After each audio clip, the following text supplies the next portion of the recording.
Welcome to all of you. ప్రభువైన యేసుక్రీస్తు నామములో మీ అందరికి కూడా శుభములు, ఆహ్వానాన్ని అందజేస్తూ ఉన్నాను. It's such a joy to see all of you. మరొకసారి మిమ్మల్ని అందరినీ చూడటం చాలా సంతోషం. వారం వారం మీరు కనపరుస్తున్న ఆసక్తిని బట్టి కూడా నేను ప్రభువుని ఎంతో స్తుతిస్తూ ఉన్నాను. ఆధ్యాత్మికంగా మీరు కూడా బలపడుతున్నారని రూఢిగా నమ్ముతూ ఉన్నాను.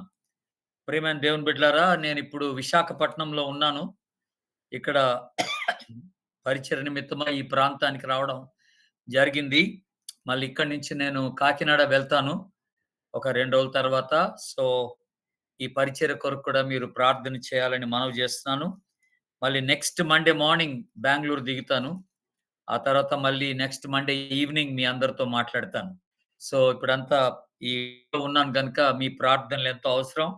దయచేసి ఈ పరిచర్య కొరకై మీరందరూ కూడా ప్రార్థన చేయాలని ప్రభు పేరట మనవి చేస్తూ ఉన్నాను. పోయిన వారం రవికుమార్ గారు మరి ఫిలోమోన్ పత్రిక తీసుకొని ఉంటారని నేను నమ్ముతూ ఉన్నాను. అయితే మరి ఈ వారం మనము పాత నిబంధనలో హోషేయ గ్రంథాన్ని మనం చూడబోతున్నాం. బైబిల్స్ ఉన్నవారు దయచేసి మీ బైబిల్స్ తెరచి హోషేయ గ్రంథాన్ని తీయండి. దానియేలు గ్రంథం తర్వాత ఉంటది హోషేయ గ్రంథం. ఈ రోజున ఈ హోషేయ గ్రంథం యొక్క విశ్లేషణ మరి ఇక్కడ ఈ హోషేయ గ్రంథంలో 14 అధ్యాయాలున్నాయి. ఈ 14 అధ్యాయంలో ఉన్నటువంటి మూల విషయాలేంటో మనం తెలుసుకోవడానికి ప్రయత్నం చేద్దాం. దేవుని బిడ్డలారా, హోషేయ అని అన్నప్పుడు దాని అర్థం ఏంటంటే రక్షణ అని అర్థం. అయితే యెహోషువ అన్న అదే అర్థం వస్తుంది. యెహోషువ అన్న అదే. కనుక హోషేయ అన్న అదే అర్థం అన్నమాట. హోషేయ అంటే రక్షణ అని అర్థం.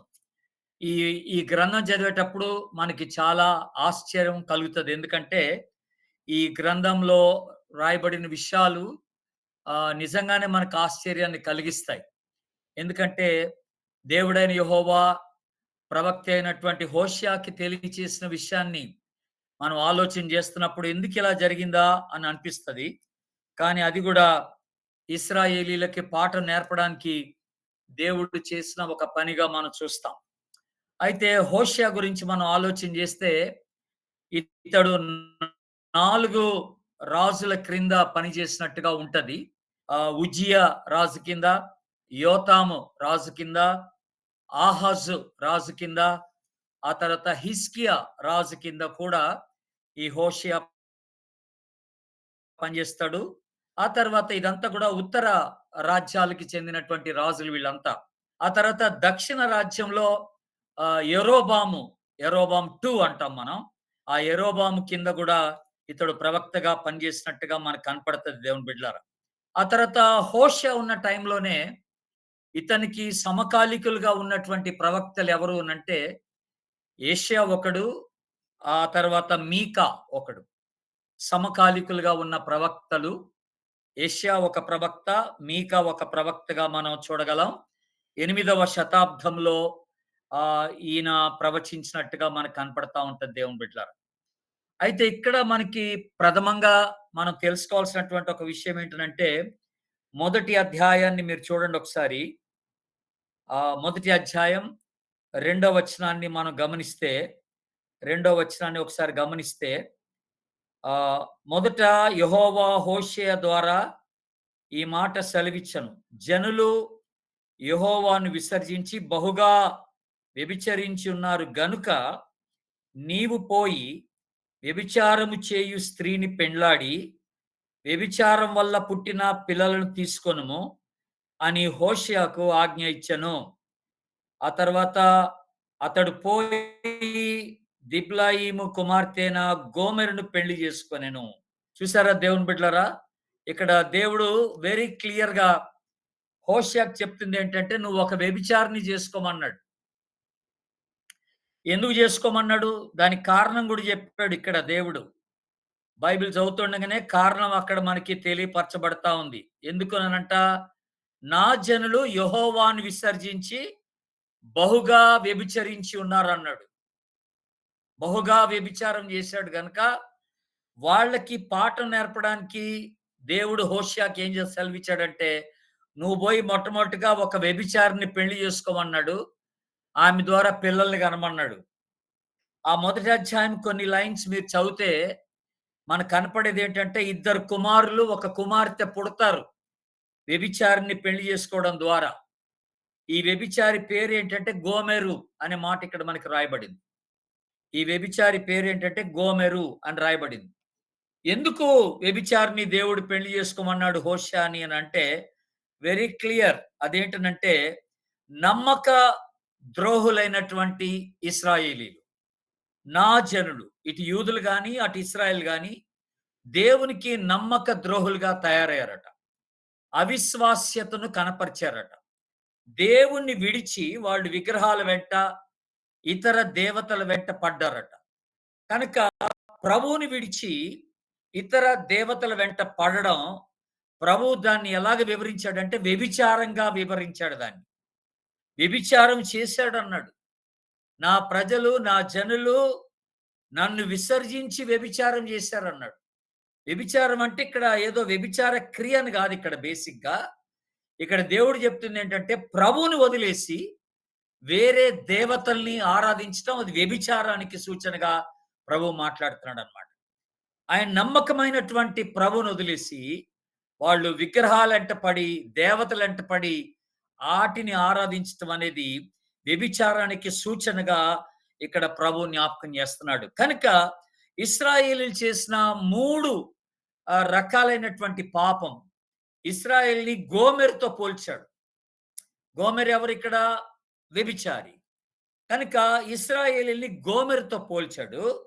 3 విధాలుగా ఇశ్రాయేలీయుల్ని ఇక్కడ అతడు సంబోధించినట్టుగా మనం చూస్తాం. ఒకటేంటంటే అవిశ్వాస్యత కలిగిన ప్రజలు. అన్‌ఫెయిత్‌ఫుల్ పీపుల్ అనే మాట. అన్‌ఫెయిత్‌ఫుల్. రెండవది ఇతర దేవతల్ని ఆరాధించినటువంటి ప్రజలు అనే మాట. మూడవది దేవునితో వాళ్ళు చేసుకున్న నిబంధనను తురించి వేసిన ప్రజలు. They have broken the covenant with God అనే మాట. And they have worshipped the other gods. ఇతర దేవతలను, దేవుళ్ళను వీళ్ళు ఆరాధించారు. అవిశ్వాస్యతను కనపరిచారు. దేవునితో చేసుకున్న నిబంధన వాళ్ళు త్రుంచి వేశారు. They have broken the covenant with God అనే మాట మనకి ఇక్కడ జ్ఞాపకం చేస్తున్నాడు దేవుని బిడ్డలారా.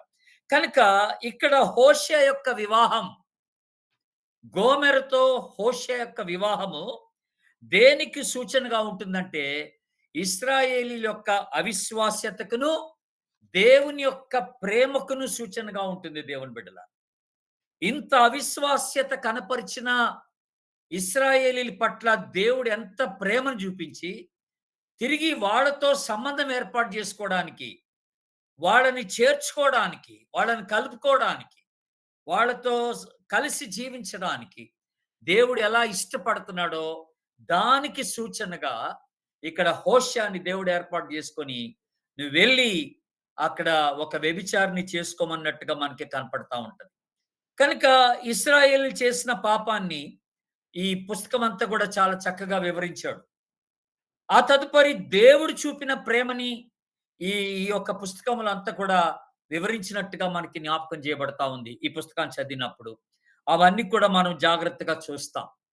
కొద్ది క్షణాల్లో అవన్నీ చూస్తాం. అయితే దీంట్లో మూలమైన వాక్యాలు కొన్నున్నాయి ఈ పుస్తకంలో.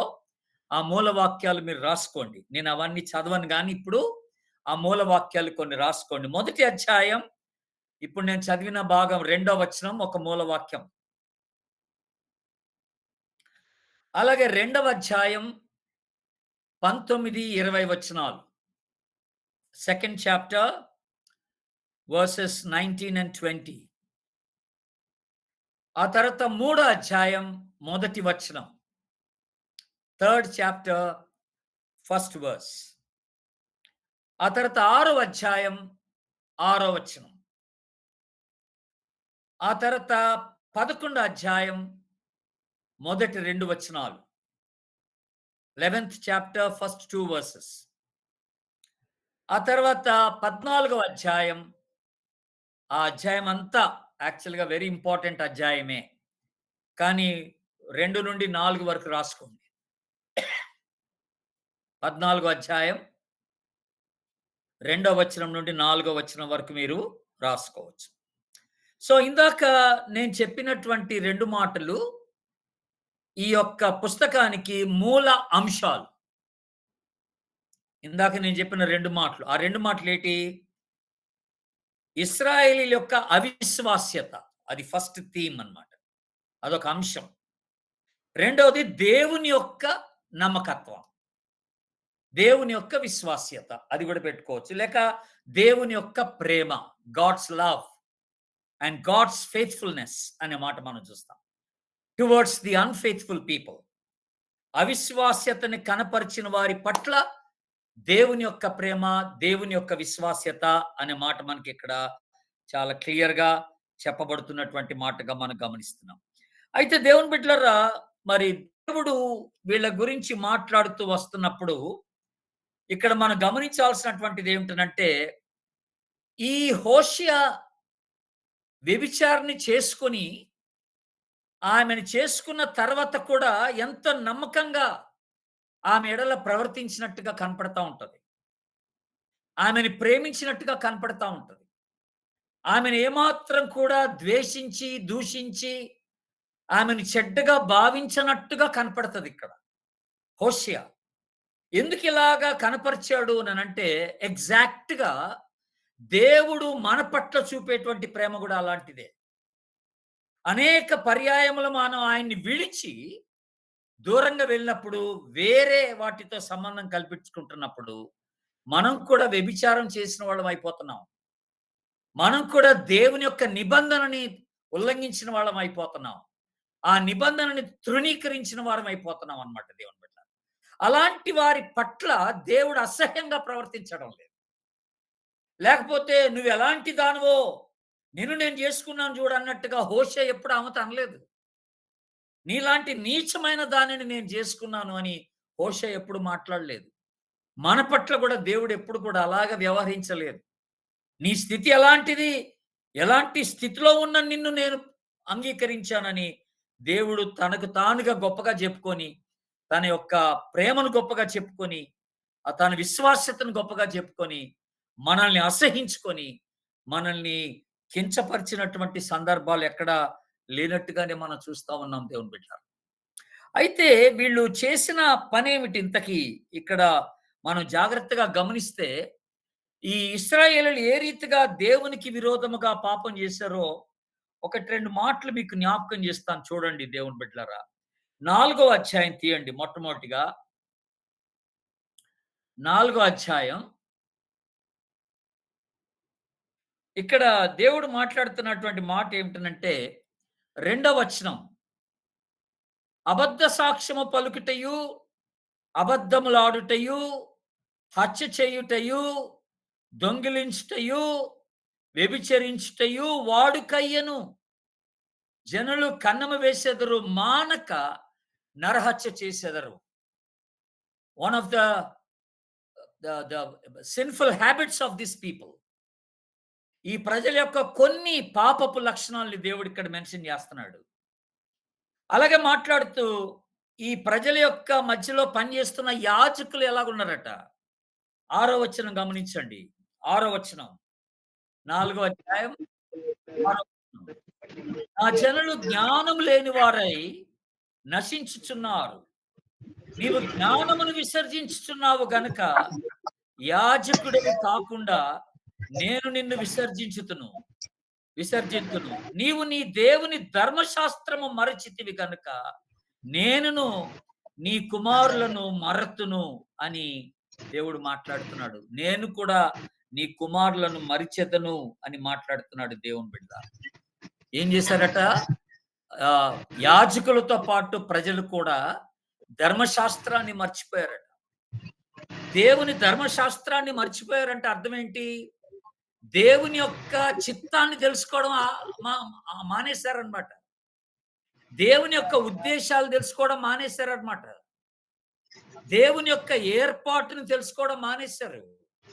దేవుని ఆజ్ఞలు తెలుసుకోవడం మానేశారు. ధర్మశాస్త్రం మానడం అంటే దానికి అన్ని అర్థాలు ఉన్నాయి దేవుని బిడ్డ. ఆ తర్వాత మరొకటి వీళ్ళు చేసిన తప్పు. 13వ వచనం చూడండి. 2వ అధ్యాయం 13వ వచనం. పర్వతముల శిఖరం మీద బలులర్పిత్తురు, కొండల మీద ధూపం వేయుదురు, సింధూర వృక్షముల కింద, చినారు వృక్షముల కిందను, మస్తకి వృక్షముల కిందను నీడ మంచిదని అచటనే ధూపం వేయుదురు.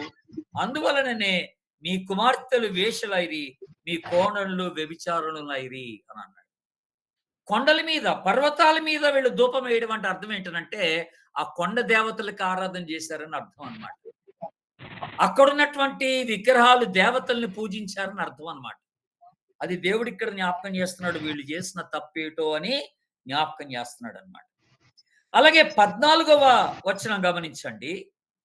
వేశ్యలతో సాంగత్యము చేయుదురు.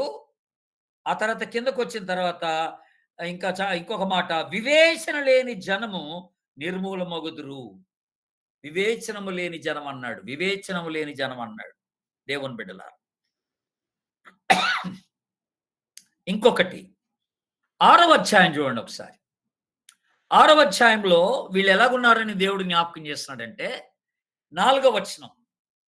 ఎఫ్రాయిము నిన్ను నేనేమి చేతును, యూదా నిన్నేమి చేతును, తెల్లవారుగానే కనపడు మేఘం ఎగిరిపోవునట్లుగా, ప్రాతకాలమున పడు మంచు ఆరిపోవునట్లుగా నీ భక్తి నిలవకపోవును అన్నాడు.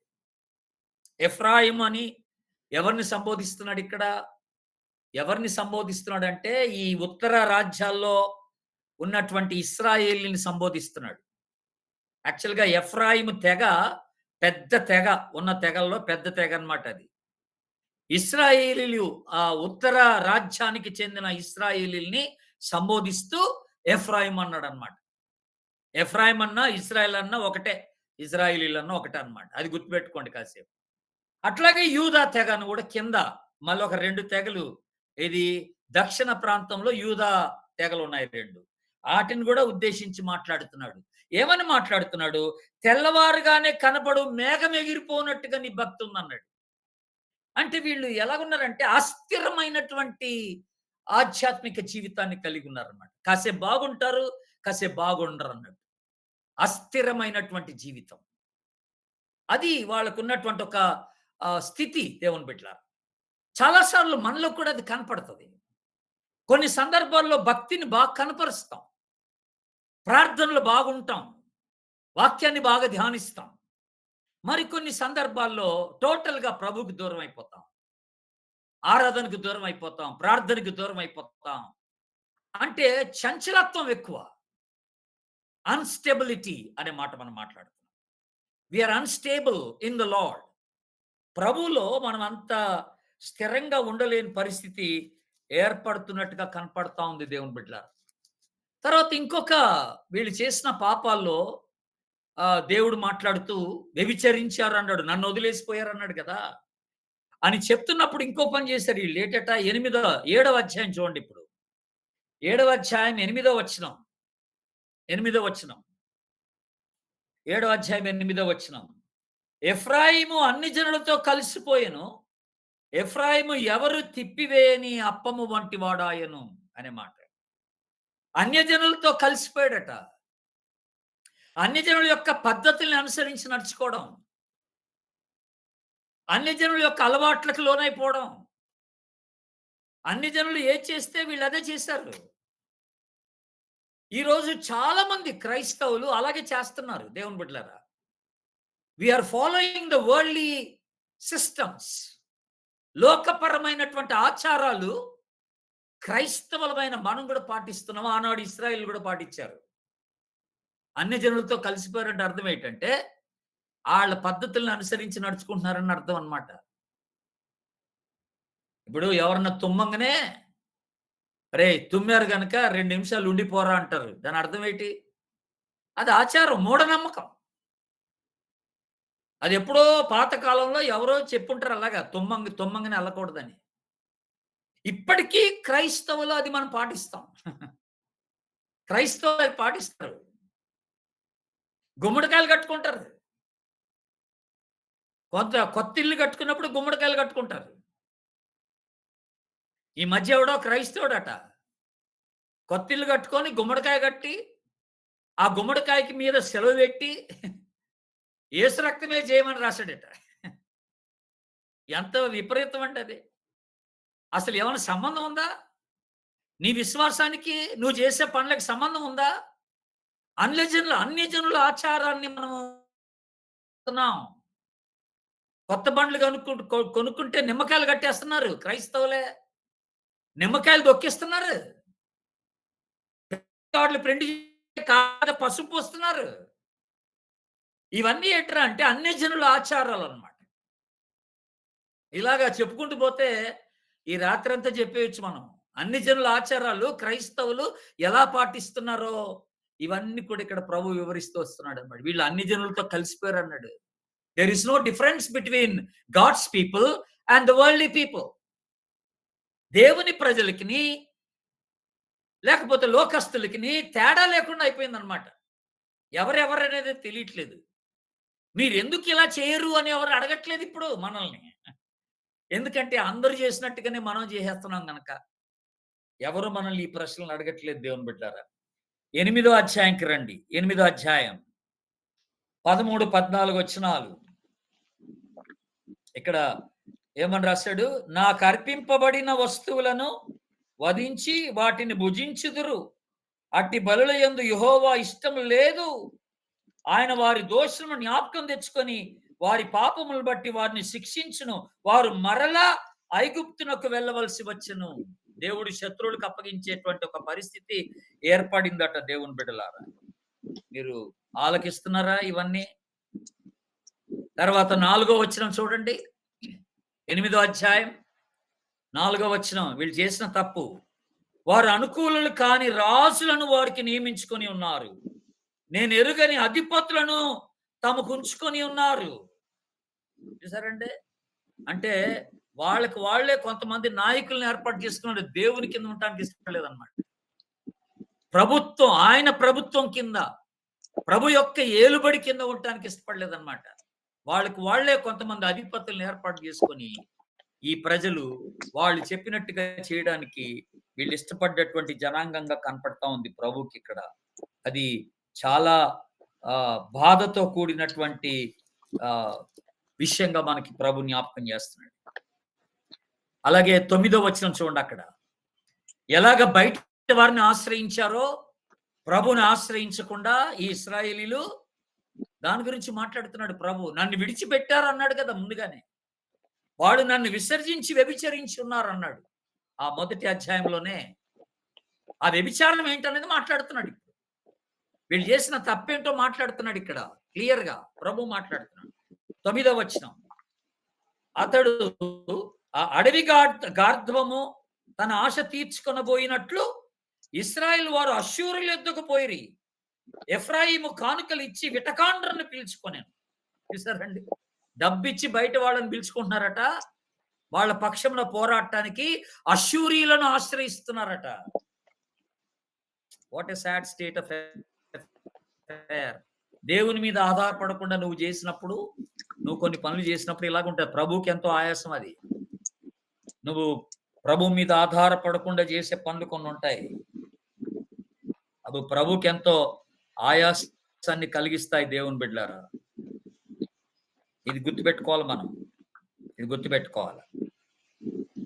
ఆ తర్వాత దేవుని బిడ్డలారా మనకి ఇంకొక మాట కూడా అంటే దీంతో పాటు ప్రభు మనకి రాస్తున్న మాట ఏంటంటే వీళ్ళు ఇలాంటి పనులు చేసుకుంటూ వచ్చారని ప్రభు జ్ఞాపకం చేస్తున్నాడు. వీళ్ళు ఇలాంటి పనులు చేశారు కనుక దేవుడు ఏం చేస్తున్నాడంటే వీళ్ళకి బుద్ధి చెప్పాలనుకున్నాడు. వీళ్ళకి బుద్ధి చెప్పాలని ప్రభు ఏర్పాటు చేసుకున్నాడు. ఏటా బుద్ధి? 2వ అధ్యాయంలో చాలా వివరించాడు వీళ్ళ బుద్ధి. వీళ్ళకి ఎలా బుద్ధి చెప్పాలని వివరించాడు. 2వ అధ్యాయానికి రెండోసారి మీరు 2వ అధ్యాయానికి రండి. కొన్ని విషయాలు చెప్తాను మీకు అక్కడ.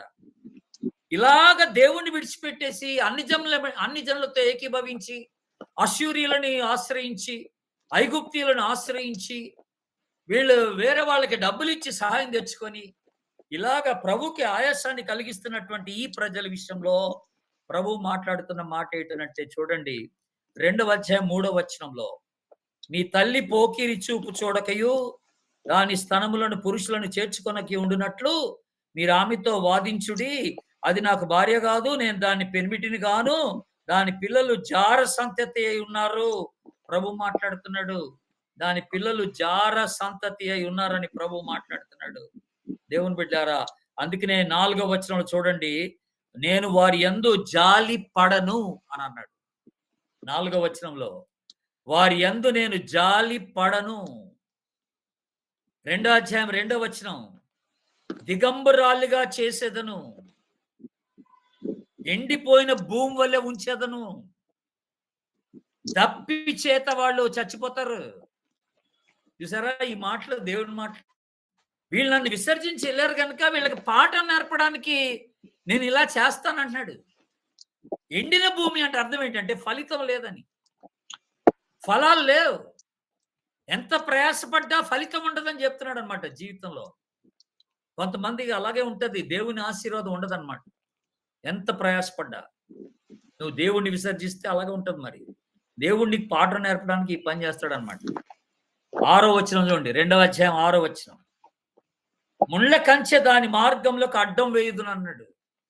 చూసారండి, ముళ్ళ కంచెను అడ్డం వేస్తాను, గోడ కడతాను, నీకు మార్గం తెలియకుండా చేస్తాను అంటున్నాడు దేవుడు. ఎటుపోతావో తెలీదు, ఏం చేయాలో తెలీదు, అలా చేసి పడేస్తాను అంటున్నాడు దేవుడు. అలా చేసి పడేస్తాను అంటున్నాడు. 2వ అధ్యాయం 9వ వచనం చూడండి, 2వ అధ్యాయం 9వ వచనం, దాని ధాన్యములను ద్రాక్ష రసమును ఇయ్యక దాని నుండి నేను తీసివేయుదును అన్నాడు. Take away the grain. వాళ్ళకి ఆహారం దొరకకుండా చేస్తాను అంటున్నాడు దేవుడు. 10వ వచనంలో ఏమనుందండి, పోకిరితనమును బయలు పెడతానన్నాడు. దాని పోకిరితనాన్ని బయట పెడతానన్నాడు దేవుడు. విడిపించువాడు ఒక్కడు కూడా లేకుండా చేస్తానన్నాడు. విడిపించువాడు ఒక్కడు కూడా లేకుండా చేసి పడేస్తానన్నాడు దేవుడు. ఎక్కడ? ఆ 10వ వచనంలో. 11వ వచనంలో ఏమన్నాడు, మీ పండగలన్నీ మాన్పించేస్తానన్నాడు, మీ ఉత్సవాలన్నీ ఆపేసేస్తానన్నాడు. మీరు ఎంజాయ్ చేయలేరు, పండగలు ఏం చేసుకోలేరు అన్నాడు. 12వ వచనంలో అక్కడ ఏమన్నాడంటే, ద్రాక్ష తోటలు చూసారా, అంజూరపు చెట్టు, ఇవన్నీ అట దేవుడు పాడు చేసేస్తాడట. ద్రాక్షలు దొరకవు, అంజూరపు పండ్లు దొరకవు, నాశనం చేసి పడేస్తాడు. 13వ వచనంలో నేను దానిని శిక్షింతును ఎఫ్రాయిమును అన్నాడు. శిక్షింతును అని అన్నాడు. ఈ మాట మీరు గుర్తుపెట్టుకోవాలా. ఈ తీర్పు జరుగుతున్నాడు. దేవుని బిడ్డలారా, మీరు చూడండి ఒక మాట, 5వ అధ్యాయం తీయండి. ఇప్పుడు 5వ అధ్యాయం, యాజకులారా నా మాట ఆలకించండి. మొదటి వచనం, 5వ అధ్యాయం మొదటి వచనం, యాజకులారా నా మాట ఆలకించండి, ఇశ్రాయేలు వారలారా చెవిని పెట్టి ఆలోచించుడి, రాజసంతతి వారలారా చెవియొగ్గి ఆలకించుడి. మీరు మిస్పా మీద ఉరిగాను, తాబోతు మీద వలగాను ఉన్నారు కనుక మిమ్మల్ని బట్టి ఈ తీర్పు జరుగును. వారందరినీ నేను శిక్షిస్తాను. ఎఫ్రాయిమును నేను ఎరుగుదును. దేవుడు మాట్లాడుతున్నాడు.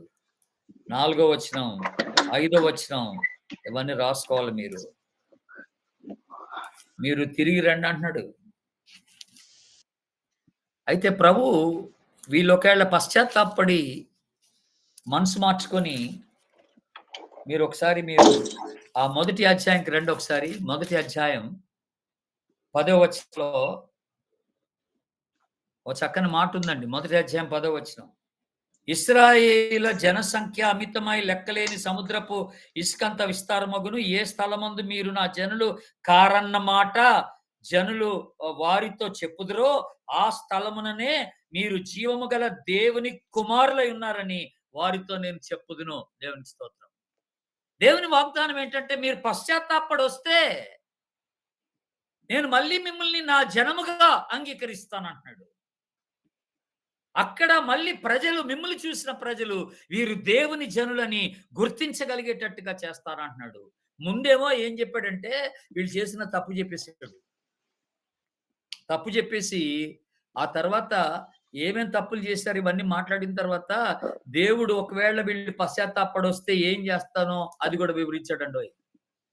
ఏం చేస్తాడో అది కూడా వీళ్ళకి వివరించినట్టుగా ఉందక్కడ. మీరు చూడండి ఇప్పుడు మళ్ళొకసారి మీరు 2వ అధ్యాయంకి రండి. 2వ అధ్యాయం 14వ వచనం. 2వ అధ్యాయం 14 వచనం. ఇప్పుడేం చూస్తామంటే మనము ఇందాకటి దాకా 12, 13 వచనాల వరకు మనం ఏం చూసాం రెండో అధ్యాయంలో అంటే, ఈ ప్రజలు చేసిన పాపమేంటో దేవుడు జ్ఞాపకం చేశాడు.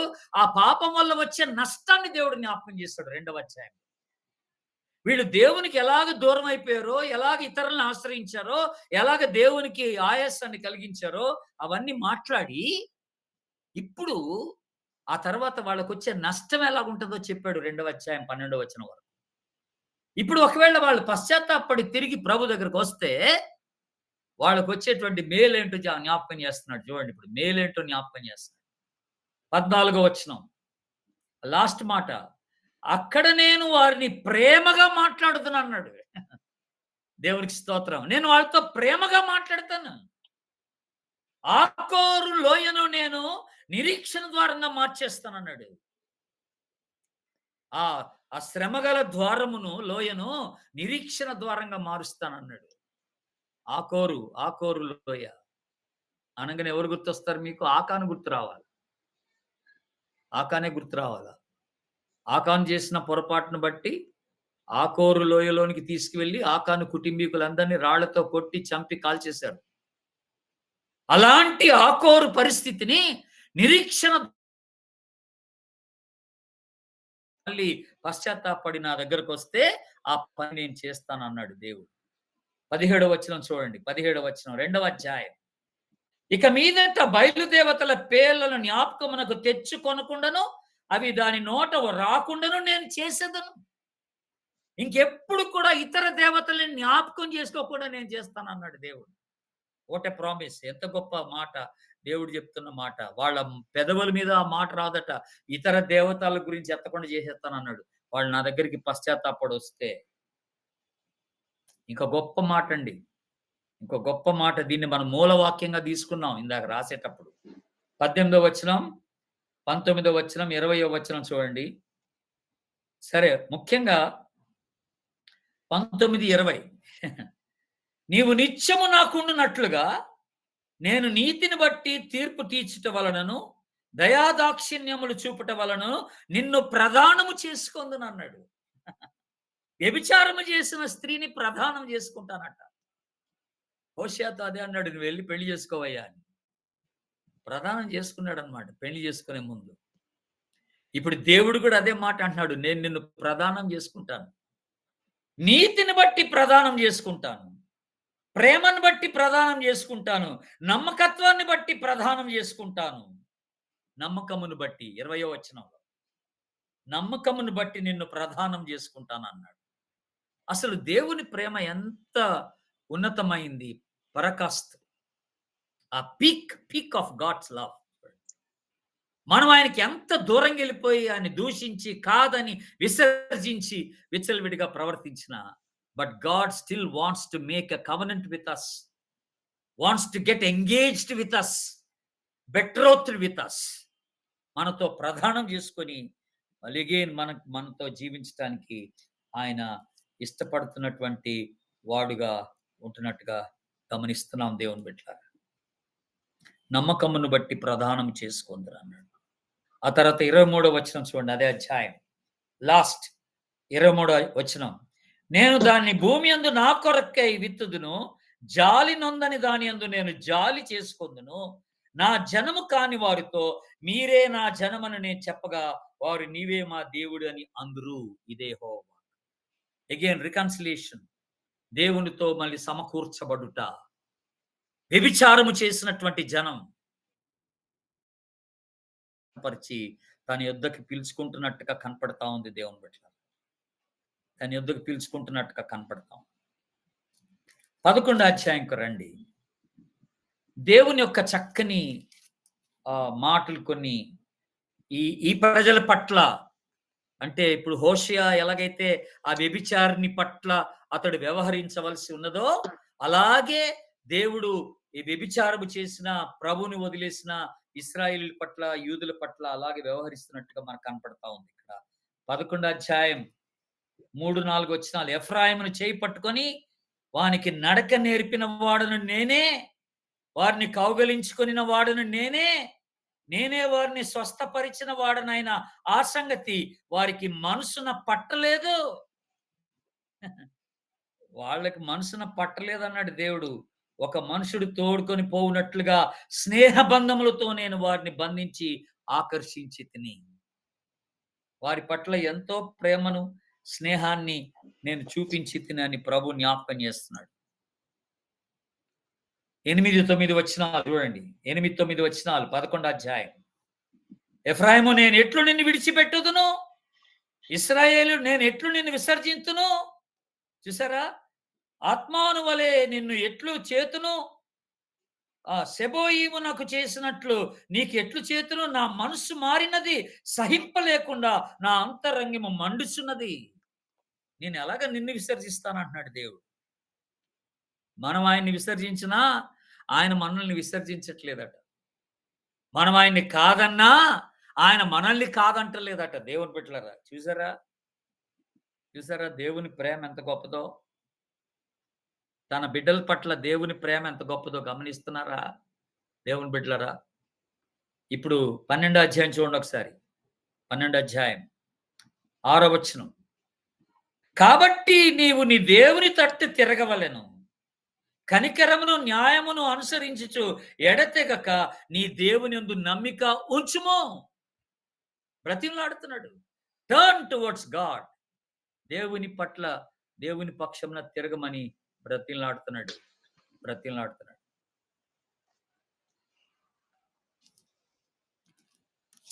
అలాగ తిరిగిన వారికి దేవుడు రక్షకుడుగా ఉంటాడట. 13:4లో నేను వారికి రక్షకుడునై ఉందునన్నాడు.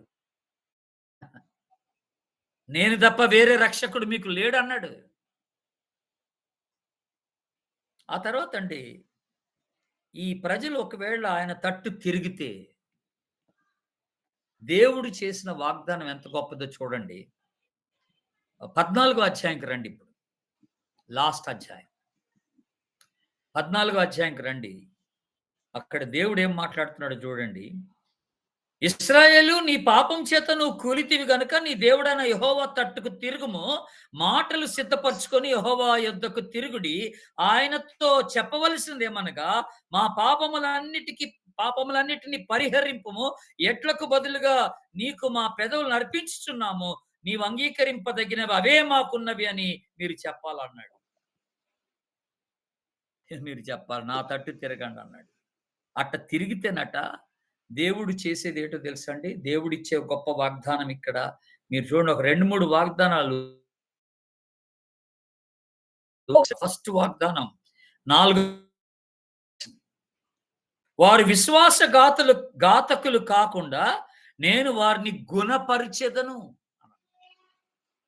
ఇంగ్లీష్‌లో ఏమనుందో తెలుసా? గుణపరిచెదను అని అన్నప్పుడు విశ్వాసఘాతకులు కాకుండా నేను వారిని గుణపరిచెదను అంటే అర్థం ఏంటో తెలుసా అండి? ఐ విల్ హీల్ దేర్ బ్యాక్స్లిడెన్నెస్ అని అన్నాడు. పడిపోయిన స్థితిని బాగు చేస్తానంటున్నాడు అన్నమాట. అది సంగతి. గుణపరిచెదను అంటే ఆ విశ్వాసఘాతకమును బాగు చేస్తానంటున్నాడు.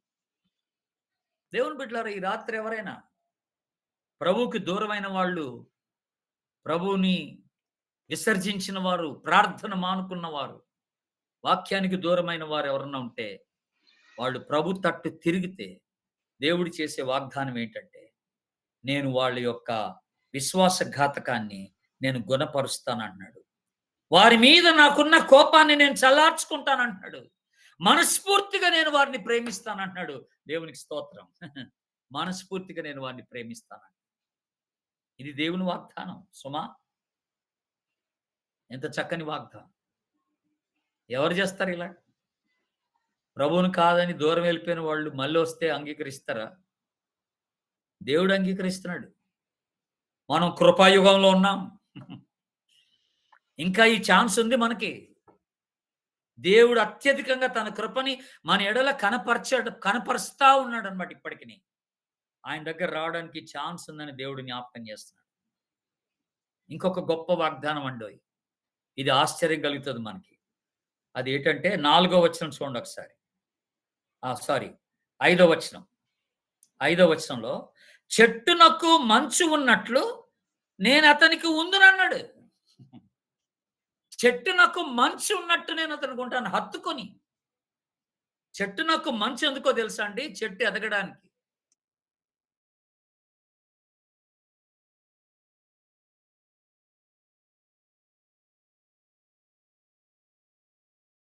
నేను అతనికి ఉందునన్నాడు.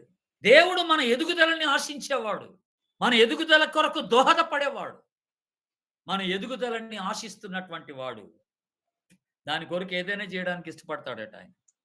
ఇంకా నాకు బాగా ఆశ్చర్యం కలిగిన ఒక మాట ఏంటంటే ఇక్కడ చూడండి ఇప్పుడు ఒక కాంట్రాస్ట్ మాట చక్కని మాట రాశారిక్కడ. 5వ వచనంలో తామర పుష్పము పెరిగినట్లు అతడు అభివృద్ధి నొందును. లెబానోను పర్వతము దాని వేళ్ళు తన్నునట్లు వారు తమ వేళ్ళు తన్నుదురు అన్నాడు. ఈ పారాడాక్స్ గమనించినారా మీరు? తామర పుష్పం మీ అందరికి తెలుసు కదా! మా చిన్నప్పుడు ఎక్కడో చెరువులోకెళ్ళిపోయి తామర పుష్పాలు తీసుకొచ్చేవాళ్ళు కొంతమంది. ఆ కాడలు పొడుగ్గా ఉండేవి. వాళ్ళు ఎలాగో మొత్తానికి లోపలికెళ్ళి ఆ పొడుగాటి కాడలతో పీక్కొనొచ్చేవాళ్ళు తామర పుష్పాలు. ఆ పుష్ప ఆ కాడకి మేమంతా డిజైన్ కట్ చేసి బాగా ఎంజాయ్ చేసేవాళ్ళం అప్పుడు చిన్నప్పుడు. ఇప్పుడున్న యవ్వనస్తులు అసలు తామర పుష్పాలు చూసారో లేదో కూడా తెలీదు. లోటస్, లోటస్ ఫ్లవర్స్ అన్నమాట. ఇప్పుడు ఇక్కడ ఆశ్చర్యం ఏంటో గమనించినారా? మామూలు తామర పుష్పం అయితే ఆ నీళ్ళలోకెళ్ళి గట్టిగా పీకేస్తే వచ్చేస్తది బయటికి. ఒక పొడుగాటి కాడతో బయటకొచ్చేస్తది వేర్లు. అలా బయటకొచ్చేస్తాయన్నమాట. కానీ ఇక్కడ దేవుని యొక్క వాగ్దానం ఏంటో మీరు చూసారండి? పుష్పమేమో తామర పుష్పం, వేళ్ళేమో లెబానోను పర్వతం మీద చెట్లకుండే వేళ్ళు దీనికుంటాయట. వాట్ ఏ బ్యూటిఫుల్ ఎక్స్‌ప్లనేషన్ అది. మీరెప్పుడైనా ఆలోచన చేసారా? లెబానోను పర్వతం మీద ఉండేటువంటి చెట్ల వేర్లు చాలా లోతుగా, బలంగా ఉంటాయి. అయి ఎవడు పెరికేయలేడు అంత ఈజీగా. అంత ఈజీగా ఎవడు పెరికేయలేడు. కనపడటానికి బయటికి నువ్వు తామర పుష్పంలా కనపడుతున్నావు గానీ, నేను నీకు ఏం చేస్తానంటే నా దగ్గరకొస్తే, నువ్వు పశ్చాత్తాపపడొస్తే, మారుమనసు పొందొస్తే, నువ్వు మనసు మార్చుకొనొస్తే, నేను నీకేం చేస్తానంటే, నీ వేర్లని లెబానోను పర్వతం మీద చెట్లకుండే వేర్లులాగా ఇచ్చేస్తాను నీకన్నాడు. దేవునికి స్తోత్రం. అంత బలమైనటువంటి రీతిలో నిన్ను నాటేస్తానన్నాడు దేవుడు. మళ్ళెవడు పెరికేయకుండా. ఎవడు పెరికేయకుండా చూసారండి? ఎంత గొప్ప వాగ్దానం దేవుడు తర్వాత. ఇదే మళ్ళీ 6వ వచనం గమనించండి. కొమ్మలు విశాలముగా పెరుగును. ఒలీవ చెట్టునకు కలిగినంత సౌందర్యము దానికి కలుగును. లెబానోనుకున్నంత సువాసన అతనికుండును అన్నాడు. ఏటంటే ఇక్కడ వాగ్దానాలు ఏటివి? ఏటండి ఈ వాగ్దానాలు? విశాలముగా కొమ్మలు పెరుగునన్నాడు. విశాలముగా కొమ్మలు పెరుగుతాయట. అంటే విశాలంగా కొమ్మలు పెరిగినప్పుడు ఏమవుద్దంటే నీడెక్కువ వస్తదనమాట. నీడెక్కువ ఉంటది ఆ చెట్టుకి. ఆ నీడలో అనేకులు ఆశ్రయం తీసుకుంటారు. విశ్రాంతి తీసుకుంటారు. వాళ్ళు నెమ్మది పొందుతారక్కడ. నెమ్మది పొందుతారు. కనుక నీ నీడన అనేకులు వస్తారు. నీ దగ్గర ఆశ్రయం తీసుకునే వాళ్ళుంటారు. నీ దగ్గర నెమ్మది పొందుకునే వాళ్ళు ఉండేటట్టుగా చేస్తానంటున్నాడు దేవుడు. నీ కొమ్మలు విశాలపరుస్తానంటే అదనమాట అక్కడ అర్థం. ఆయన ఆయన వాగ్దానం అది దేవుని బిడ్డలారా. ఆ ప్రజల పట్ల, విసర్జించిన ప్రజల పట్ల మీరు మారుమనసు పొంది తిరిగి నా యొద్దకు వస్తే నేను ఈ పని చేస్తానన్నాడు దేవుని బిడ్డ. నా తట్టు తిరగండి అన్నాడు. అప్పుడు నేను ఈ పని చేస్తానన్నాడు. ఇంకొకటి ఒలీవ చెట్టునకు కలిగిన సౌందర్యం నీకిస్తానన్నాడు. ఆకర్షణీయత. సౌందర్యం అంటే అట్రాక్షన్ అన్నమాట. ప్రజలు నిన్ను చూడంగానే ఆకర్షింపబడతారు. నీకు ఆకట్టబడతారాళ్ళు. అలా చేస్తాను నిన్ను. లెబానోనుకున్నంత సువాసన నీకిస్తానన్నాడు. ఆహ్లాదకరమైనటువంటి ఆ పరిస్థితిని దేవుడు కలుగజేస్తాడు. సువాసన ఆహ్లాదాన్నిస్తదనమాట. ఆహ్లాదాన్నిస్తదనమాట.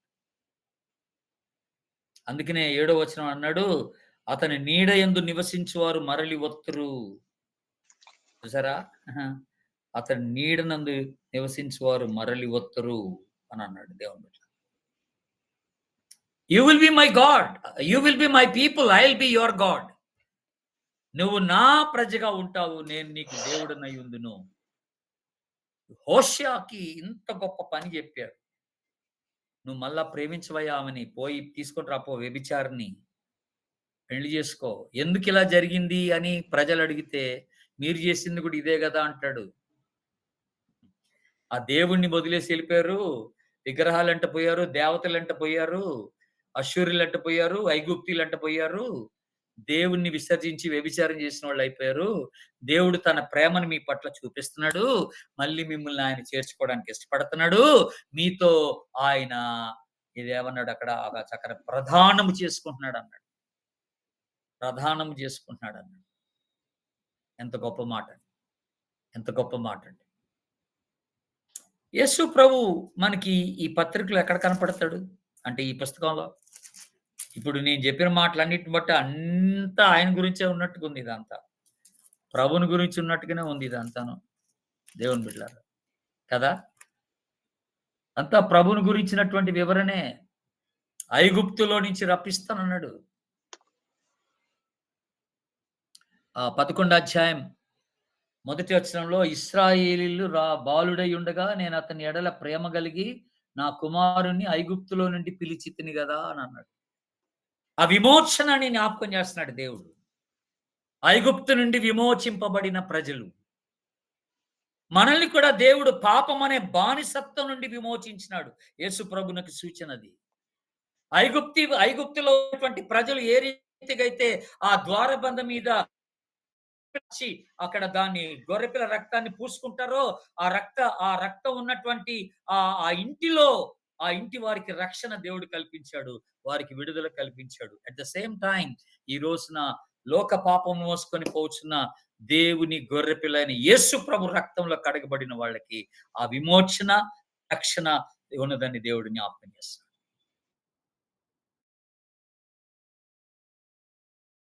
విమోచన. ఒక 2, 3 చక్కని మాటలు ఈ విమోచనకు చెందినటువంటి మాటలు మీకు జ్ఞాపకం చేస్తాను. రోమీయులకు రాసిన పత్రిక తీయండి దయచేసి. 9వ అధ్యాయం. Romans chapter 9. 9వ అధ్యాయం. 25వ వచనం. సేమ్ మాట హోషేయలో చెప్పిన మాట ఇక్కడ పౌలు గారి ద్వారా దేవుడు మళ్ళీ తన ప్రజలకి వినిపిస్తున్నాడు ఇక్కడ. ఏమని వినిపిస్తున్నాడు? ఆ ప్రకారం నా ప్రజలు కాని వారికి నా ప్రజలనియు, ప్రియురాలు కాని దానికి ప్రియురాలనియు పేరు పెట్టుదును. What a promise it is. ఎంత గొప్ప వాగ్దానం అది. ఇది యేసు ప్రభుకు సూచనే. ఆ హోషేయ ఆ ప్ర ఆ వ్యభిచార స్త్రీ పట్ల చేసింది, దేవుడు తన ప్రజల పట్ల చేసింది, ఈ రోజున యేసు ప్రభు మన పట్ల చేస్తుంది అంతా ఒకటే. అంతా ఒకటే. మొదటి పేతురు తీయండి. మొదటి పేతురు 2వ అధ్యాయం. 10వ వచనం. First Peter chapter 2. 10వ వచనం చూడండి ఒకసారి. 10వ వచనం. అక్కడ ఒక చక్కని మాట రాయబడి ఉంది. ఒకప్పుడు ప్రజగా ఉండక ఇప్పుడు దేవుని ప్రజ అయితిరి.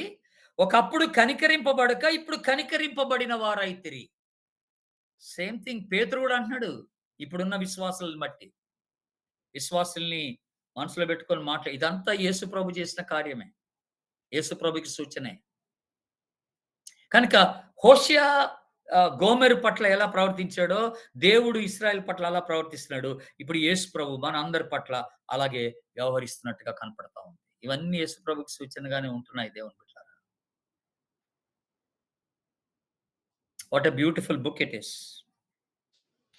చిన్న పుస్తకమే. బట్ టెర్రిబుల్ టెర్రిబుల్ అంటే జడ్జ్‌మెంట్ ఆఫ్ గాడ్. దేవుని యొక్క తీర్పు, పనిష్మెంట్, శిక్ష ఆయన దగ్గరికి ఆయన్ని విడిచిన వాళ్ళకి ఎలాగుంటదో జ్ఞాపకం చేసాడు. ఆయన్ని ప్రేమించి మనసు పొంది పశ్చాత్తాపపడి ఆయన దగ్గరికి వచ్చిన వాళ్ళకి ఇప్పుడు ఏం చేస్తాడో అది కూడా జ్ఞాపకం చేసాడు. అక్కడ ఒక చక్కని మాట అన్నాడండి. మీరు తిప్పివేయబడిన అప్పం వంటి వారన్నాడు. 7వ అధ్యాయంలో. హోషేయ గ్రంథంలో. మీరు తిప్పివేయబడిన అప్పం వంటి వారు. అంటే ఏంటో తెలుసా? ఒక పక్కే కాల్చబడిందనమాట అప్పం. దోస ఒక పక్కే కాల్చబడితే మాడిపోద్ది. 2 పక్కల సమానంగా కాల్చబడాల. ఆ అప్పము ఒక ప్రక్కే కాల్చబడిందన్నాడు దేవుడు. త్రిప్పివేయబడని అప్పం అన్నాడు. అంటే ఇన్‌కంప్లీట్ సరెండర్ అని మాట. అసంపూర్ణమైన సమర్పణ కలిగిన ప్రజలన్నమాట వీళ్ళంతా. సమర్పణ సంపూర్తిగా జరగలేదు. ఒక ప్రక్కే కాల్చబడ్డావు, మరో ప్రక్క కాల్చబడలేదని. కొంతే సమర్పించుకున్నావు, సంపూర్తిగా నీ సమర్పణ కనపట్లేదని దేవుడు చెప్తున్నాడన్నమాట దేవుని బిడ్డ. అది మనం ఆలోచన చేయాలి. నీ సమర్పణ సంపూర్తిగా కనపట్లేదని దేవుడు జ్ఞాపకం చేస్తున్నాడు. అర్థమవుతుందా మీకిప్పుడు? ఎంత గొప్ప మాట. కనుక మనం ఏం చేయాలట అంటే మీరు రావాలా. మీరు పశ్చాత్తాపడి నా తట్టు తిరుగుడి. నేను మీ తట్టు తిరుగుతాను. ఎంత గొప్ప వాగ్దానాలు దేవుడు చేసుకుంటూ వచ్చాడు. ఆహ్, చెట్టునకు మంచున్నట్టుగా నేను మీకుంటాను. తామర పుష్పమునకు లెబానోను వేర్లిచ్చేస్తానన్నాడు. ఎవడు పెరికేయకుండా. మీ కొమ్మలు విశాలపరుస్తాను. అనేకులు మీ దగ్గరకు ఆశ్రయంగా వస్తారు. చూసారా? లెబానోనుకున్న సువాసన మీకిస్తానన్నాడు. ఆహ్లాదకరమైన స్థితి. ఈ దేవుడిని బట్టి మనం ఎంతో దేవునికి కృతజ్ఞత చెల్లించవలసిన వారమై ఉంటున్నాం. ఈ పుస్తకాన్ని బట్టి దేవునికి వందనాలు. మనకు కూడా ఇదొక గొప్ప హెచ్చరికగా ఈ రాత్రి వచ్చిందని నేను రూఢిగా నమ్ముతున్నాను. ప్రియమైన దేవుని బిడ్డలారా, ఇంకా మనలో ఎవరమైనా అలాగా ప్రభువుని విసర్జించి, ప్రభువుకు దూరమైన వారం మనలో ఎవరన్నా ఉంటే, ప్రభు ఈ రోజు కూడా తన చేతులు చాపి మనల్ని ఆహ్వానిస్తున్నాడు. నా యొద్దకు రండి అని. Get reconcile with God. దేవునితో సమాధాన పడుడని. ప్రభు దగ్గర ఈ అవకాశం ఉంది. అట్టి కృప పరిశుద్ధాత్మ దేవుడు మనందరికీ దయచేయును గాక. ఆమేన్. థ్యాంక్ యూ సో మచ్ అండి. Thank you so much. ఎవరికైనా ఏదైనా ప్రశ్న మీరు ఆమెను అడగొచ్చు. ఏదైనా సందేహం ఉంటే గనుక.